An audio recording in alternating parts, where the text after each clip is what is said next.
여러분, 지금 한국에서 예쁘다는 기준, 정말 자연스럽게 만들어졌다고 생각하시나요?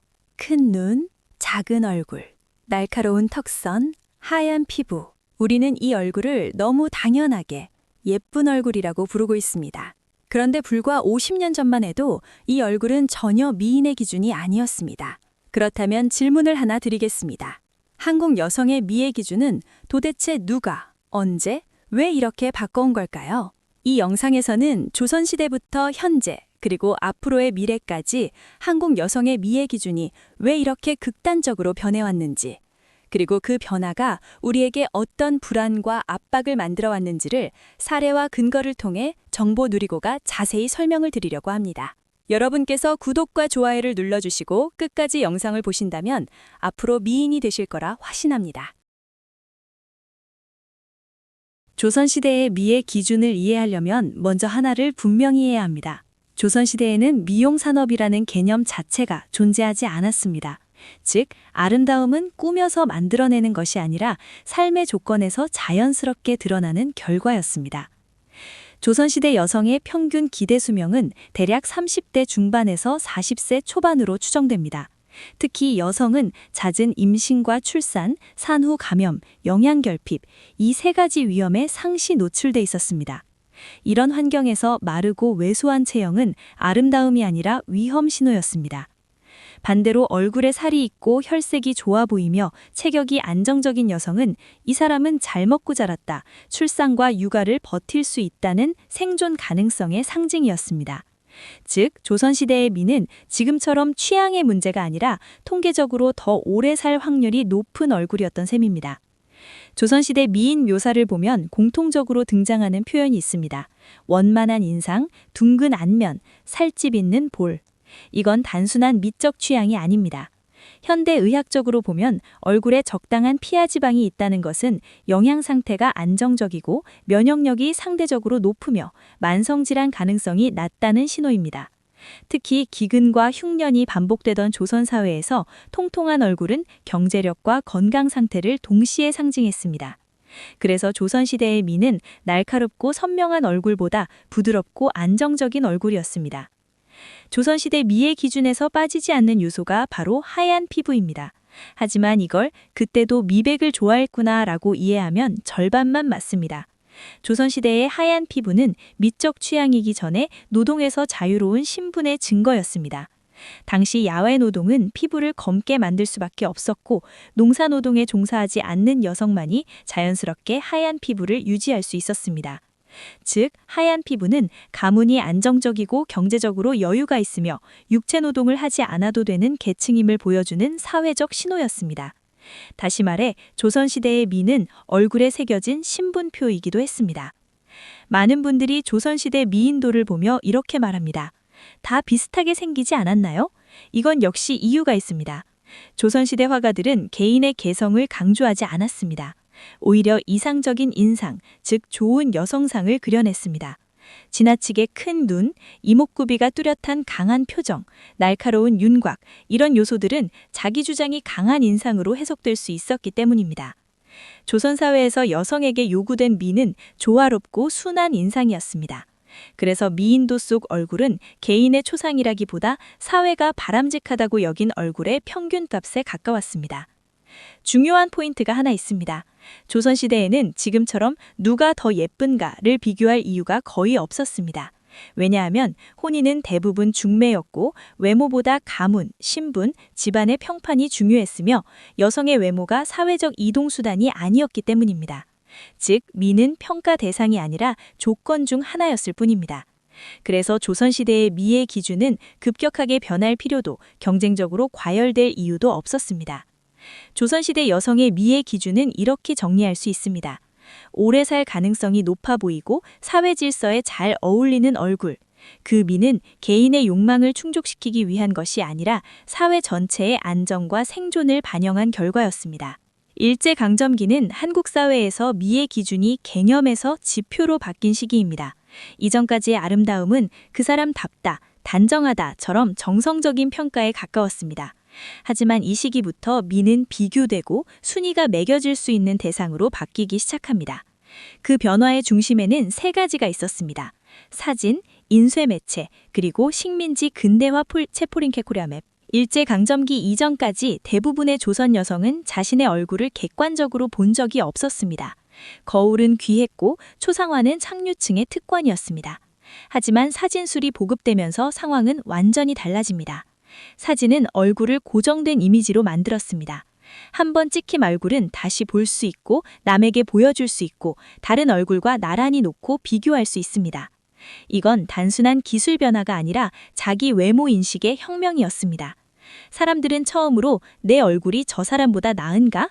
이 각도가 더 예쁜가?를 고민하기 시작합니다. 비교는 이때부터 본능이 아니라 학습된 행동이 됩니다. 일제강점기에는 신문, 잡지, 광고가 폭발적으로 증가합니다. 특히 여성 잡지와 신문 사파에는 이상적인 신여성의 이미지가 반복적으로 등장합니다. 이 이미지에는 공통점이 있습니다.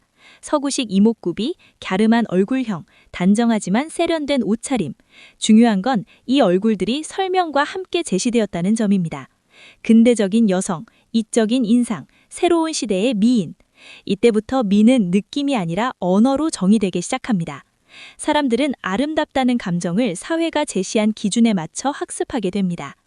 일제강점기에는 신여성이라는 개념이 등장합니다.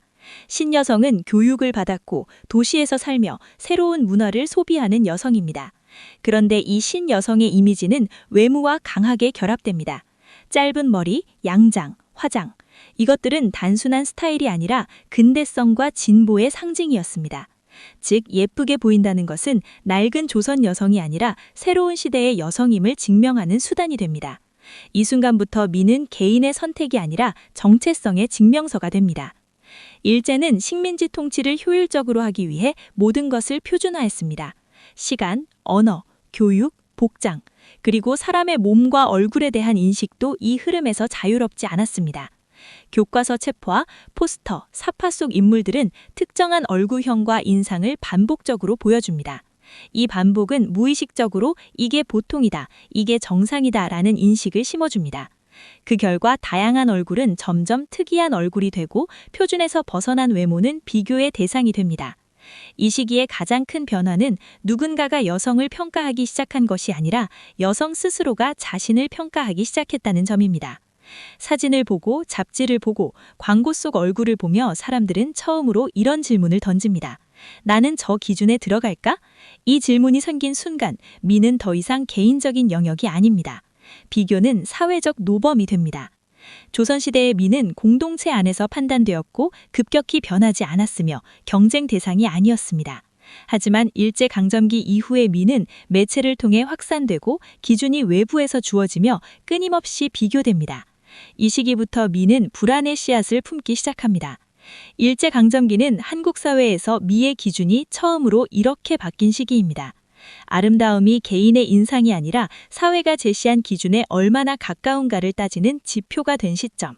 이 변화는 이후 100년간 한국 여성의 외모 인식과 미의 경쟁 구조를 만든 출발점이 됩니다. 1960년대, 70년대 한국 사회를 한 문장으로 정리하면 이렇습니다. 살아남아야 했던 시대. 전쟁은 끝났지만 사회는 아직 안정되지 않았고 대부분의 가정은 하루하루를 버티는 것이 목표였습니다. 이 시기의 미의 기준은 욕망이나 개성이 아니라 현실에 가장 잘 맞는 얼굴이었습니다. 국가 차원의 산업화가 본격적으로 시작된 시기입니다. 하지만 개인의 삶은 여전히 가난했고 미용에 돈을 쓰는 것은 사치에 가까운 행동으로 여겨졌습니다. 이 시기 여성에게 지나치게 꾸민 얼굴은 이렇게 해석되기 쉬웠습니다. 현실 감각이 없다, 가정의 소홀하가, 허영심이 강하다. 즉, 너무 예쁜 얼굴조차도 사회적으로는 리스크가 될 수 있었습니다. 그래서 이상적인 미는 눈에 띄지 않는 무난하고 단정한 얼굴이었습니다. 이 시기 한국 사회는 강한 가부장제 구조를 유지하고 있었습니다. 여성의 삶은 결혼과 출산을 중심으로 설계되었고 외모 역시 그 역할과 연결되었습니다. 이상적인 여성의 얼굴은 부드럽고 순해 보이며 강한 개성이 드러나지 않는 인상. 이런 얼굴은 가정에 잘 적응할 사람이라는 무언의 신호로 받아들였습니다. 반대로 이목구비가 강하고 개성이 도드라지는 얼굴은 성격이 셀 것 같다, 말이 많을 것 같다 등의 부정적 해석이 받기 쉬웠습니다. 미는 이 시기에 성격을 예측하는 도구처럼 사용됩니다. 1960년대, 70년대 영화 배우나 가수의 사진을 보면 요즘 기준으로는 화장이 거의 없고 이목구비도 비교적 자연스럽습니다. 이건 기술의 문제가 아닙니다. 당시 카메라, 조명, 필름은 오히려 결점을 더 잘 드러냈습니다. 그럼에도 불구하고 과한 화장이나 스타일링이 없었던 이유는 분명합니다. 사회가 원하지 않았기 때문입니다. TV와 영화는 대중의 도덕 기준을 유지하는 역할도 했습니다. 그래서 화면 속 여성들은 이상적인 아내상과 크게 벗어나지 않는 모습으로 그려졌습니다. 이 시기의 영화를 보면 미인보다 참하다, 단호하다, 곱다라는 표현이 훨씬 많이 사용됩니다. 이 단어들의 공통점은 외모보다 태도와 인상을 평가한다는 점입니다. 즉, 얼굴이 얼마나 예쁜가보다 그 사람이 사회 질서에 잘 어울리는가가 더 중요했던 것입니다. 미는 개인의 매력이 아니라 도덕성과 안정성의 연장선이었습니다. 1960년대, 70년대에는 외모를 통해 계층 이동을 하는 구조가 거의 없었습니다. 취업은 외모보다 성별과 학력이 중요했고, 결혼은 중매와 집안 조건이 중심이었으며 여성의 외모가 사회적 이동수단이 아니었기 때문입니다. 즉, 미는 과도하게 투자할 대상이 아니었고 경쟁의 영역으로 확대되지도 않았습니다. 이 시기 후반으로 갈수록 컬러 TV가 보급되고 도시 문화가 성장하면서 미의 기준은 조금씩 움직이기 시작합니다. 도시 여성, 여대생, 여가수 이런 단어들이 조금씩 동경의 대상이 됩니다. 하지만 아직까지는 넘지 말아야 할 선이 분명히 존재했습니다. 튀면 안 되고 과하면 안 되는 시대. 그래서 이 시기의 미는 한마디로 정리하면 이렇습니다. 눈에 띄지 않지만 함께 살아가기에 불안하지 않는 얼굴. 이 시기의 미는 욕망의 대상이 아니라 생존과 안정의 상징이었습니다. 1960년대, 70년대. 이 시기 외모를 1980년대, 90년대는 한국 사회에서 미의 기준이 처음으로 전국 단위로 통일된 시기입니다. 이전까지의 미는 동네마다, 계층마다, 집안마다 달랐습니다. 하지만 이 시기부터 예쁜 얼굴이란 이런 것이다 라는 이미지가 거의 동시에 거의 같은 모습으로 사람들 머릿속에 입력되기 시작합니다. 그 중심에는 단 하나의 매체가 있었습니다. 바로 텔레비전입니다. 1980년대 초반 컬러 TV가 급격히 보급됩니다. 이전 흑백 TV에서는 얼굴의 디테일보다 전체 분위기와 연기가 중요했습니다. 하지만 컬러 TV는 달랐습니다. 피부톤, 눈동자의 크기, 입술색, 윤곽선, 이 모든 것이 적나라하게 드러났습니다. 이때부터 미의 기준은 느낌 좋은 얼굴이 아니라 카메라에 잘 잡히는 얼굴로 이동합니다. TV 카메라는 기술적으로 한계가 있었습니다. 해상도가 낮았고 조명은 강했으며 화면은 작았습니다. 이 환경에서 잘 보이는 얼굴은 정해져 있었습니다. 눈이 클수록 표정이 잘 전달되고 이목구비가 선명할수록 화면에서 살아납니다. 반대로 작은 눈, 흐릿한 윤곽은 화면에서 묻히기 쉬웠습니다. 이 기술적 조건이 큰 눈 이퀄 예쁜 얼굴이라는 공식을 만들어냅니다. 이건 취향이 아니라 기술이 만든 기준이었습니다. 드라마와 광고의 황금기였습니다. 매일 밤 같은 배우들이 같은 얼굴로 같은 시간대에 반복 노출됩니다. 이 반복은 사람들의 인식을 바꿉니다. 저 얼굴이 주인공이다. 저 얼굴이 성공한 여성이다. 저 얼굴이 사랑받는다. 미의 기준은 자연스럽게 서사의 중심 얼굴이 됩니다. 이 시기부터 주연급 얼굴과 조연급 얼굴은 확연히 구분됩니다. 이 시기부터 누구 닮았다는 말이 일상적인 칭찬이 됩니다. 이건 아주 중요한 변화입니다. 이 말의 구조는 이렇습니다. 당신은 당신 자체로 예쁘다는 틀린 이야기. 당신은 연예인 기준에 가깝다는 맞는 이야기. 즉, 연예인은 이제 비교의 원점이 됩니다. 이 순간부터 일반인의 얼굴은 연예인을 기준으로 끊임없이 평가됩니다. 1980년대, 90년대는 미용실, 화장품, 피부관리 산업이 폭발적으로 성장한 시기입니다. 예쁘다는 말은 타고나는 것이 아니라 관리하면 가까워질 수 있는 목표가 됩니다. 이 시기에 처음으로 이런 인식이 대중화됩니다. 노력하면 바뀐다. 투자하면 달라진다. 아름다움은 개인의 취향이 아니라 소비의 결과물이 됩니다. 이 시기 후반 성형외과가 대중화되기 시작합니다. 물론 지금처럼 흔하진 않았지만 이미 중요한 변화는 시작됐습니다. 이 얼굴로 고칠 수 있다. 이 기준에 맞출 수 있다. 기준이 존재하기 때문에 고치는 방향도 생깁니다. 이때 만들어진 눈, 코, 얼굴형에 대한 기준은 2000년대 이후까지 그대로 이어집니다. 1980년대, 90년대의 미는 남성 중심의 시선과 소비 자본이 결합한 형태였습니다. 여성의 얼굴은 사랑의 대상이자 소비의 대상이자 광고의 도구였습니다. 그 결과 미는 점점 더 외부 평가 중심으로 이동합니다. 카메라 앞에서 가장 잘 보이는 얼굴이 가장 예쁜 얼굴이 된 시대. 이 시기를 지나면서 미의 기준은 더 이상 느슨하지 않았고 훨씬 더 구체적이고 단단해졌습니다. 그리고 바로 다음 시대, 2000년대에 들어서며 이 기준은 표준화와 스펙화라는 전혀 다른 단계로 진입합니다.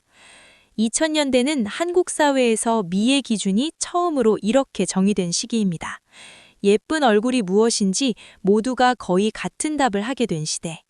이전까지는 연예인이 기준이긴 했지만 그래도 취향 차이는 있다 하는 여지가 남아 있었습니다. 하지만 2000년대에 들어서면서 그 여지는 빠르게 사라집니다. 미의 기준은 취향이 아니라 설명 가능한 공식이 됩니다.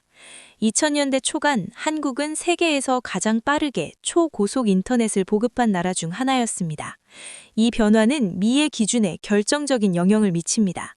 이제 사람들은 TV가 아니라 인터넷 화면으로 얼굴을 봅니다. 포털 사이트 메인, 온라인 커뮤니티, 연예 뉴스 사진, 이 모든 곳에서 같은 얼굴 유형이 동시에 반복적으로 노출됩니다. 미의 기준은 지역별, 계층별로 나뉘지 않고 전국 단위로 실시간 공유됩니다. 2000년대 초반을 상징하는 키워드가 있습니다. 바로 얼짱입니다. 이 단어의 등장은 굉장히 중요한 변화를 의미합니다. 이제 미의 기준은 연예인만의 것이 아닙니다. 평범한 학생, 대학생, 일반인, 이들이 인터넷에서 예쁜 얼굴로 인증받고 대중적 기준이 됩니다. 이때부터 사람들은 이렇게 생각합니다. 연예인이 아니라도 이 정도 얼굴이면 인정받을 수 있다. 하지만 동시에 이 말은 이렇게도 해석됩니다. 이 정도는 되어야 예쁘다고 말해준다. 기준은 더 가까워졌지만 훨씬 더 구체적이 되었습니다. 2000년대에 들어서면서 미의 기준은 이상할 정도로 세부적으로 설명되기 시작합니다. 눈의 가로, 세로 비율, 코의 높이와 각도, 턱선의 형태, 얼굴형 비율, 이런 기준들은 잡지, 커뮤니티, 성형 상담 후기 등을 통해 공식처럼 공유됩니다. 이때부터 사람들은 얼굴을 이렇게 보기 시작합니다. 나는 쌍꺼풀은 합격인데 턱이 아쉽다. 얼굴은 더 이상 하나의 인상이 아니라 부품의 합이 됩니다. 성형외과가 대중적으로 자리 잡은 시기입니다. 이전까지 성형은 조심스럽고 비밀스러운 선택이었지만 이 시기부터는 관리의 한 방식으로 인식됩니다. 중요한 건 성형 자체가 아니라 방향이 정해졌다는 점입니다. 이 눈이 예쁘다. 이 코가 표준이다. 이 얼굴형이 이상적이다. 기준이 이미 존재하기 때문에 사람들은 어떻게 바꿀지를 고민합니다. 미의 기준은 이제 고정값이 됩니다. 2000년대 중반 이후 취업 경쟁은 급격히 치열해집니다. 이 과정에서 외모는 공식적으로 말하진 않지만 비공식적인 평가 요소로 작동합니다. 증명사진, 면접 첫인상, 서비스 직무 이미지, 사람들은 이렇게 인식합니다. 실력이 같다면 외모가 좋은 사람이 더 유리하다. 이 인식은 미의 기준을 더 강력하게 고정시킵니다. 얼굴은 개성의 문제가 아니라 리스크 관리 대상이 됩니다. 2000년대에 자주 쓰이기 시작한 말이 있습니다. 바로 자기관리입니다. 문제는 이 단어에 외모가 포함되기 시작했다는 점입니다.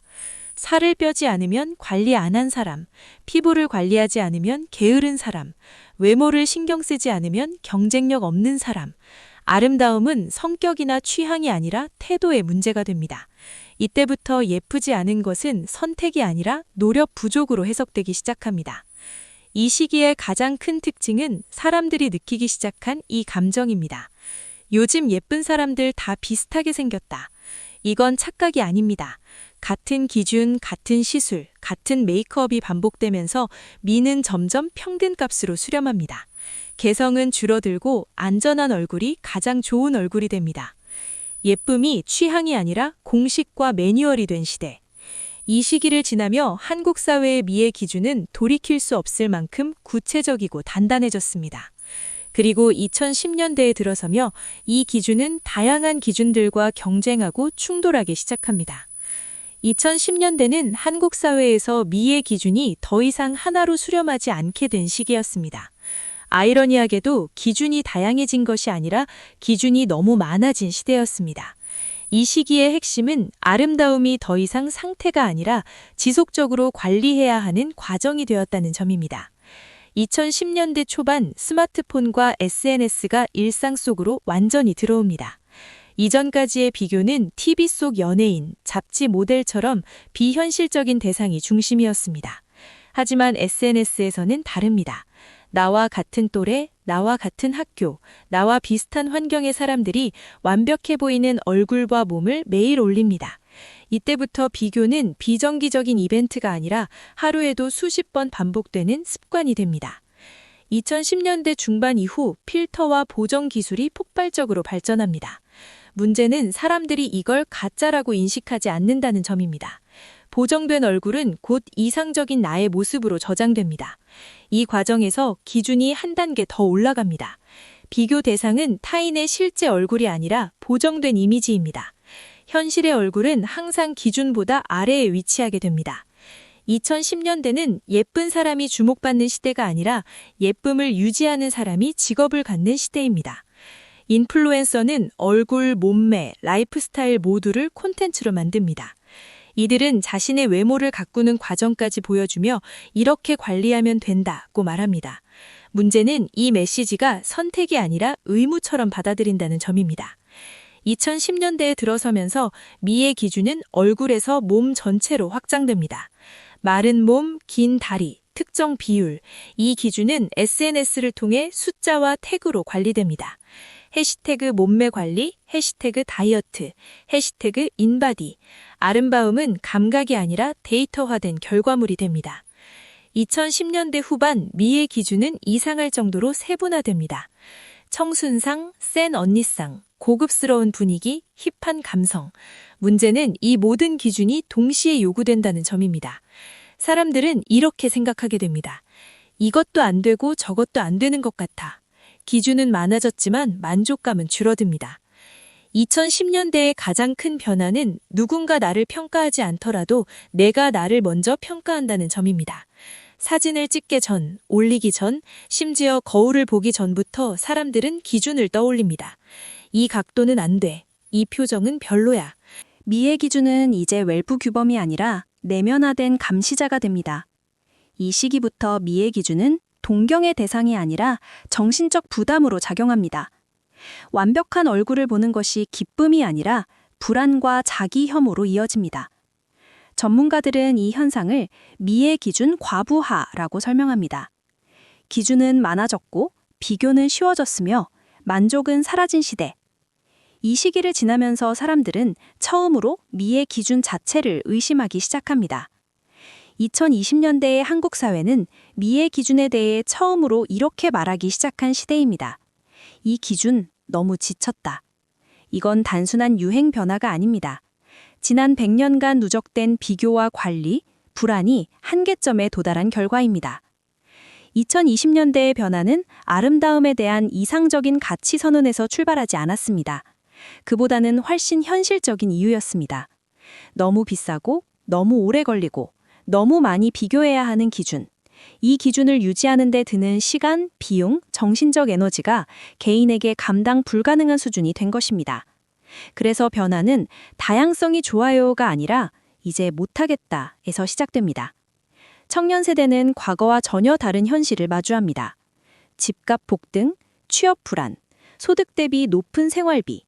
이 상황에서 외모에 대한 고비용 투자는 점점 부담이 됩니다. 과거에는 외모도 자기 투자라는 말이 설득력을 가졌지만 지금은 이렇게 바뀝니다. 그 돈으로 차라리 생활을 버티는 게 낫다. 미의 기준은 경제 현실 앞에서 처음으로 현실성과 충돌합니다. 플랫폼의 알고리즘도 달라졌습니다.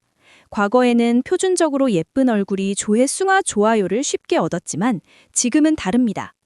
개성 있는 얼굴, 독특한 분위기, 메시지가 있는 컨텐츠, 이런 요소가 더 오래 소비됩니다. 알고리즘은 차별화된 정체성을 보상하기 시작합니다. 이 변화는 미의 기준에도 직접적인 영향을 줍니다. 2020년대에 들어서며 강조된 키워드가 있습니다. 꾸안꾸, 자연스러움, 편안한 인상. 이건 미적 취향의 변화라기보다 과부하에 대한 반작용입니다. 사람들은 완벽한 얼굴보다 덜 피곤해 보이는 얼굴을 선호하기 시작합니다. 2020년대의 미는 얼굴 하나로 설명되지 않습니다. 말투, 태도, 사고방식, 삶의 방식. 이 모든 것이 아름다움의 일부로 평가됩니다. 이건 기준이 느슨해진 게 아니라 평가축이 이동한 것입니다. Z세대는 기준을 거부하기보다 기준 자체를 신뢰하지 않습니다. 필터가 있다는 걸 알고 연출된 이미지라는 걸 알고 광고 구조를 이해합니다. 그래서 예전처럼 저렇게 되어야 한다는 내면화가 덜합니다. 대신 저건 저 사람의 선택으로 거리를 둡니다. 성형과 관리는 사라지지 않았습니다. 하지만 의미는 바뀌었습니다. 과거, 기준에 맞추기 위해서. 지금, 내가 불편한 부분만. 미의 기준은 전체를 바꾸는 기준이 아니라 부분적 선택의 기준으로 축소됩니다. 2020년대의 가장 큰 특징은 이 질문에 대한 단 하나의 정답이 없다는 점입니다. 이 얼굴이 예쁘다. 사람들은 같은 영상, 같은 얼굴을 보고도 완전히 다른 반응을 보입니다. 미의 기준은 이제 사회적 합의가 아니라 개인별 선택지에 가까워집니다. 따라야 할 기준은 약해지고 선택할 수 있는 기준만 남은 시대. 미는 여전히 중요하지만 그 미를 어디까지 따라갈지는 개인이 결정합니다. 그리고 지금 우리는 이런 갈림길에 서 있습니다. 이 변화가 진짜 해방일까? 아니면 또 다른 기준의 시작일까? 이 질문에 대한 답은 앞으로 10년 안에 분명해질 것입니다. 앞으로의 미의 기준은 사회가 정해주는 정답이 아닙니다. 대신 이렇게 바뀝니다. 이 얼굴이 예쁘다. 이 얼굴은 이 시장에서 통한다. 미는 절대평가에서 맥락평가로 이동합니다. 어떤 플랫폼인가? 어떤 집단인가? 어떤 컨텐츠인가? 같은 얼굴이라도 가치가 완전히 달라집니다. AI 추천 시스템은 이미 방향을 정했습니다. 평균적인 얼굴이 아니다. 기억에 남는 특징이 옳다. 앞으로 10년 동안 알고리즘은 개성이 없는 미를 점점 덜 노출시킬 가능성이 높습니다. 왜냐하면 사람들은 더 이상 또 비슷한 얼굴에 머무르지 않기 때문입니다. 미의 기준은 완성도보다 식별 가능성으로 이동합니다. 자주 나오는 말이 있습니다. 이제 성형 안 하는 시대다. 이건 반은 맞고 반은 틀린 말입니다. 앞으로의 성형은 전체를 바꾸는 성이 아닌 문제를 제거하는 성형입니다. 즉, 기준을 맞추기 위한 성형에서 개인을 최적화하는 수단으로 바뀝니다. 과도한 변화는 오히려 경쟁력을 떨어뜨릴 가능성이 큽니다. 앞으로 10년 동안 가장 크게 흔들릴 기준은 바로 나이입니다. 동안 관리, 나이 숨기기. 이 개념은 점점 힘을 잃습니다. 왜냐하면 경제활동, 소비, 컨텐츠의 중심 연령대가 확실하게 위로 올라가고 있기 때문입니다. 앞으로의 미는 어려 보이느냐가 아니라 지금 나이에 어울리느냐가 됩니다. 앞으로의 미는 얼굴형이나 체형보다 이런 질문으로 평가됩니다. 이 사람은 건강해 보이는가? 삶이 무너지지 않았는가? 자기 관리에 리듬이 있는가? 즉, 미의 기준은 형태가 아니라 상태가 됩니다. 이건 외모 부담이 줄어든 게 아니라 다른 방식으로 이전된 것입니다. 가장 불편하지만 현실적인 변화는 미의 기준이 계층별로 갈라진다는 점입니다. 시간과 자원이 많은 집단의 미, 최소한의 관리만 가능한 집단의 미, 같은 자연스러움이라도 실제 접근 가능성은 다릅니다. 미는 다시 한번 사회 구조와 깊게 연결됩니다. 앞으로 사람들은 점점 이렇게 묻습니다. 왜 예쁜지 설명할 수 있어? 막연한 감탄보다 취향, 서사, 선택의 이유가 함께 따라옵니다. 미는 감각적 대상에서 이해 가능한 선택이 됩니다. 앞으로의 사람들은 기준을 무조건 따르지 않습니다. 필요한 부분만 취하고 불필요한 건 버립니다. 이건 자유라기보다는 생존 전략에 가깝습니다. 아름다움은 여전히 중요하지만 모두가 같은 방식으로 예쁠 필요는 없는 시대. 미의 기준은 사람을 통제하는 루틴에서 선택 가능한 도구로 바뀝니다. 지금까지 우리는 조선시대부터 2020년대, 그리고 앞으로의 10년까지 한국 여성의 미의 기준이 어떻게 만들어지고 어떻게 변해왔는지를 따라와 봤습니다. 그런데 한 가지 질문은 끝까지 남습니다. 우리는 왜 이렇게까지 예뻐야 했을까요? 조선시대에는 집안을 상징해야 했고, 일제강점기에는 비교당해야 했고, 산업화 시대에는 단정해야 했고, 연예인 시대에는 따라야 했고, SNS 시대에는 끊임없이 관리해야 했습니다. 그리고 지금 우리는 이렇게 말합니다. 이제는 자유로운 시대다. 이제는 다양성을 존중한다. 정말 그럴까요? 기준은 사라진 것 같지만 사실은 더 조용하고 더 교묘해졌을 뿐입니다. 누가 강요하지 않아도 우리는 스스로를 평가하고, 누가 비교하지 않아도 우리는 먼저 부족함을 찾습니다. 이제 기준은 밖에 있지 않습니다. 우리 안에 들어와 있습니다. 앞으로의 10년, 미의 기준은 또 바뀔 겁니다. 더 자연스러워질 수도 있고, 더 세분화될 수도 있고, 더 불공평해질 수도 있습니다. 하지만 단 하나만은 분명합니다. 아름다움은 앞으로도 계속 비용을 요구할 겁니다. 시간, 돈, 에너지, 그리고 자존감까지. 그래서 이제 우리는 질문을 바꿔야 합니다. 어떻게 하면 더 예뻐질 수 있을까가 아니라 이 기준을 내가 감당할 수 있을까? 모두가 같은 기준을 선택할 필요는 없습니다. 누군간 끝까지 관리할 것이고, 누군간 적당히 타협할 것이고, 누군간 아예 기준 밖으로 나갈 수도 있습니다. 중요한 건 정답이 아니라 당신의 선택이 당신을 망치지 않는가입니다. 이 영상이 여러분에게 예뻐져야 한다는 말이 아니라 생각해 볼 시간이 되었으면 좋겠습니다. 우리는 이미 충분히 많이 비교하며 살아왔기 때문입니다. 당신은 어떤 미의 기준을 선택하며 살고 계신가요? 댓글로 남겨주시면 이 대화, 정보 누리고는 여기서 멈추지 않겠습니다. 시청해 주셔서 감사합니다.